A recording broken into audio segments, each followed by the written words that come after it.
Hello guys, এখন আমরা চলে এসেছি বাধায়। তো মণ্ডল পরামানিক ব্লগে সবাইকে স্বাগত। তো আজকে দেখো আমাদের কফি চারা বসানো হচ্ছে, আর এইগুলো সব ওলকপির চারা। ওলকপির চারাগুলো যদিও একটু বড় বড়, তো বাকি সব চারাগুলো ছোটো। এই বছর চারাগুলো খুবই ছোট ছোট। তো দেখো এগুলো সব ওলকপির চারা বসানো হয়ে গেছে। আর এই যে বালতিটা নিচে, এইগুলো সব ফুলকপি বাঁধাকপির চারা। এইটা কী চারা ঠিকঠাক বলতে পারছি না, কিন্তু হয়তো ফুলকপি বাঁধাকপি চারাই হবে। তো দেখো কতটাই ছোট চারাগুলো, খুবই ছোট ছোট চারাগুলো। তো তারপর সেই বাড়িটাতে যেগুলো ঘাস ছিল সেগুলো শুকিয়ে গেছে, তো ওই পারে নিয়ে আগুন লাগিয়ে দেবে। আর এদিকে বালতি যেটুকু জল ছিল সেটুকু তোমার দাদাভাই দিচ্ছে এখন প্রত্যেকটা চারাতে আর কি। তো তারপর সবকটা গাছে প্রায় জল দেওয়া হয়ে গেছে, আর এক বালতি হয়তো লাগবে।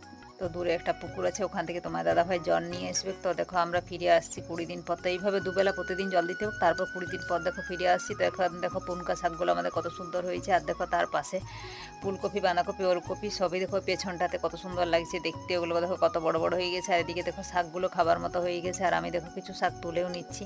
তো এটা আমাদের ফার্স্ট মিনি ব্লগ। যদি ভালো লাগে